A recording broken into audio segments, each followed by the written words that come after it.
Teresa Marie Lennon again. In this talk, I'd like to talk about learning how to operate your mind properly. I know that sounds kind of stiff and formal, but it's really not. It's important to learn to operate your mind properly if you want to improve your self-esteem. The mind is a powerful tool, and it's what separates us from the animals, is our ability to think. Your mind should work for you, not against you. And a lot of times when people with low self-esteem, the mind works against them. Don't fear your mind. Don't be afraid to think about things. I think a lot of people are afraid to use their head to think about stuff. I've been told I think too much. Now, I don't know if I agree with that, but I really enjoy thinking and figuring stuff out and working on stuff in my head. It was a safe place for me to go. I don't think everybody shares my philosophy on that, but a lot of people are afraid of the unknown, and there's a lot of unknowns in our mind. There's a lot of unknowns about ourselves that many people fear. We have the freedom to think what we want to. I enjoy that. It's something that nobody can take from me. I can think what I want. It's important to think positively. That's a key element of thinking correctly. Say nice things to yourself in your head. Try not to say negative things to yourself in your head. When you start to say nice things to yourself in your head about yourself, it may feel like lying or vanity or conceit, but it's not really. Give yourself credit for your work. I think a lot of women have an issue with not giving themselves enough credit for what they do, acknowledging what they do. It can be like paddling upstream at first to learn to start thinking positively. You gotta keep your house clean. Your house being your head, because you have to live in it. Who else will clean your house for you? Nobody. You have to live with you for the rest of your life. Write down the stuff whenever it occurs. Write down all the negative stuff. Write down stuff that's bothering you. I'm a big fan of writing. I do a lot of writing. Spelling and grammar is not that important. You don't have to write the perfect, awful diary entry. It doesn't have to be perfect. You can just write down in ways that you understand what you're thinking about that's causing you discomfort. After you've written down some things, take a close look at it and ask yourself, is it true? Maybe you need some feedback on what you've written down to find out if it's true or not. That's where your support system comes in. That's where your close friends and family members come in. There's no shame in working on making yourself a more confident, happier person with a better sense of self-esteem. I know self-esteem is kind of one of those catchphrases that was big back in the 80s and everything, but feeling confident is priceless. Replace all the negative stuff that's going on in your head with positive stuff. For every negative thing you say something positive. These are called affirmations. Affirmations can be a little more formal, like I am I'm very good at figuring out math problems. That's an affirmation. But affirmations don't have to be a formal sentence. You can just say something positive to yourself in your head. The Spirit can help you. God can help you.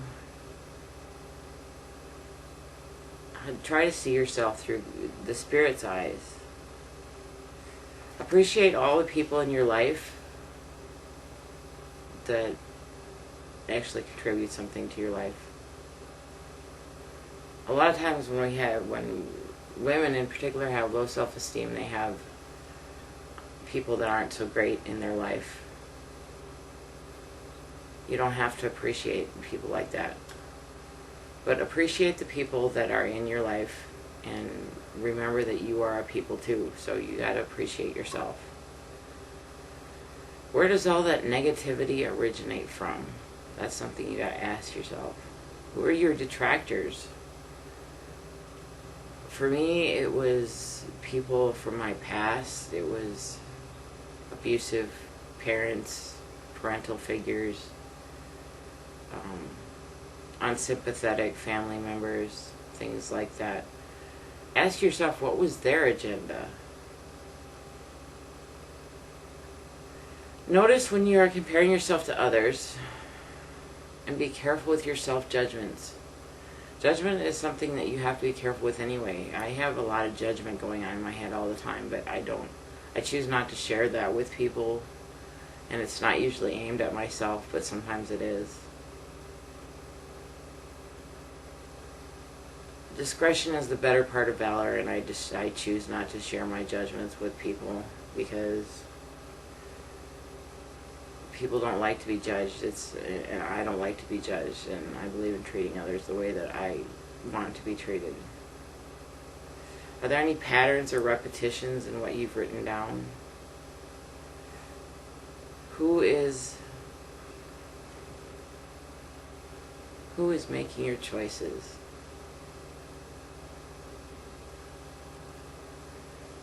Are you making your choices? Or is somebody from your past making your choices? Write this stuff down. It doesn't have to be perfect, just write it down. There are some solutions to the problem of having a lot of negative stuff going on in your head. You can learn to ignore it. Just like when you're a kid, you're told to ignore teasing and things like that, and you can learn to ignore that. You can say a positive thing for each negative thing. Tell yourself the truth. The truth is very important. There's a lot of fiction floating around about our families and about our past and everything, and a lot of times you're expected to believe these myths about people in your family or whatever. Stick by the truth. You could be ostracized in your family for sticking to the truth. I don't want to sugarcoat anything, but if you stick by the truth, things will go better for you anyway. When I was younger, I was talking to somebody about these people from my past that were in my head saying negative things to me all the time. And he said, I used to have that problem, but I shot them. In my head with a gun, I shot them. I was really shocked at that. I didn't think that was a good idea. And I said, well, if it really starts to bother me, I'll try it. And I did try it. We call those people, those negative people in our head, the itty bitty shitty committee in recovery. I'm actually in recovery, but I shot each member of the IBSC, and I feel a lot better. They usually don't come back to haunt you after they've been shot. Don't rent out free space to freeloaders in your head. I don't think that really needs to be expounded upon. We all know what a freeloader is, and Just don't rent out mental space to them. Where is your love of learning? Learning is important throughout your life. I think a lot of people with low self-esteem have a fear of learning new things. And it's important to keep learning throughout your life. See adversity as a challenge or a lesson. That's part of learning. You want to learn from the adversity. The trend these days in many mental health, self-help, spiritual circles is the idea that you create your own reality. Well, I want to say that you co-create your own reality with spirit and with other people. You cannot create stuff outside yourself without some kind of divine assistance. And there is a random factor in life. Because I've lived through so much sexual assault and abuse and all that, I know now that I didn't create that. We do not create our abuse. Ever. There's a random factor involved in life. And that's important to recognize that, yes, we do co-create our reality to some degree, but there is a random factor involved. Another thing that can really help your self-esteem is eliminating inner conflict. I know when I first started working on my self-esteem, I had a lot of inner conflict. I was telling my mind conflicting messages. I'd want to learn something new, and then I wouldn't want to learn something new. Or I came up with the idea that don't ask the question if you don't want to know the answer. I think a lot of us are conflicted when we ask questions that we don't really want to know the answers to. The subconscious can be used very effectively if you send clear messages to it. If you're sending conflicted messages to the subconscious, you're going to confuse your subconscious. You're going to end up confused.